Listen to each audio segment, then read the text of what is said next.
So a couple of days ago, I put a photo up of some of the meat birds that we had processed, and on there I made a comment that I would never raise those particular meat birds again. And those particular meat birds are these fellas. There are still 7 of them left to process. They are 11 weeks old and they are dressing, that's all killed, gutted, cleaned. They're dressing at between 3.9 and 4.9 kilos. But this behaviour that you're seeing here is all they do. They eat, they poop, and they sit.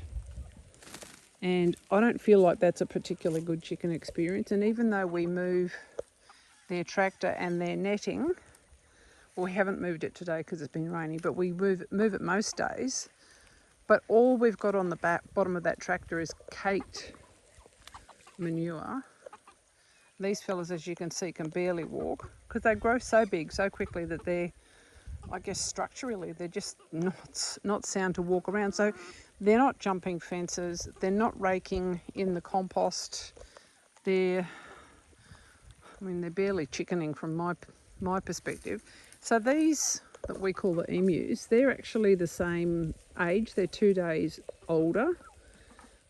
They're a much smaller bird, but they're lively and they're active and they're out pecking. These ones are inside, but any of the ones that feel like it,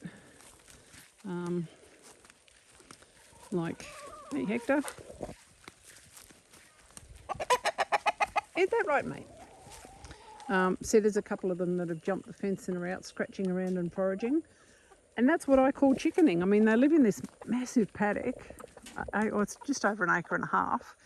So much place for them to scratch and dig and dust bath and jump on obstacles and do whatever they like.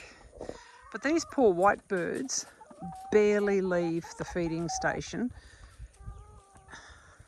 And I don't know if this is a bit woo-woo, but if I'm going to raise animals for food, I want to be satisfied that they've had a better life, I suppose, than if they had been sold into, for example, a hatchery or a meat bird mass production type exercise. And I just don't have any joy about the life that these fellas have had. And you can see that's chickening. That is what a good, solid, resourceful, happy, strong chicken will do. So, if you insist. So these marked ones in here are crossbreeds that I bought from a lady. I was going to start sort of focusing on primarily sort of a crossbreed based on what these birds are. Whoopsie, brother's getting horny. So these ones here are, amongst other things and along many generational lines, are really a white Plymouth over a white Indian game bird. And they can, under the right circumstances, if they're being completely confined, under lights 24/7, constant food and water, can be processed at sort of 6 to 8 weeks. So if you think about the average chicken in the supermarket, at about size 15 here in Australia is the equivalent of 1.5 kilos. These fellas are at least double that. The amount of meat on them is enormous. But when I did butcher them, too much information for those of you that are a bit sensitive, they're all meat. They're very little fat, whereas these other birds that forage and dig in the compost and they're eating mealworms and all that sort of thing, you poor thing, that's no life. They are a completely different eat. Their meat is darker, the fat is a rich deep yellow, full of wonderful micro and macronutrients. And so, whilst we have got these massive birds out of this one, they've almost eaten us out of house and home. So there were 20 birds. These birds are costing us about $35 a week to feed all of these.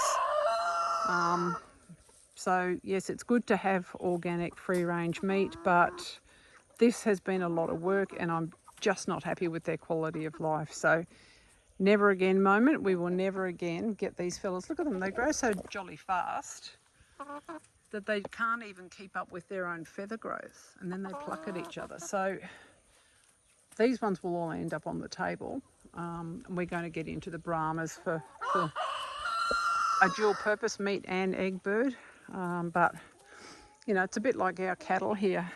We don't send our cattle off on a truck to experience fear and trauma. We have the butcher come and visit us. We round some up, put one in the round yard, and while they're looking the opposite direction, it's over. And they haven't had the stress, not just stress, but absolute trauma, which does affect the meat.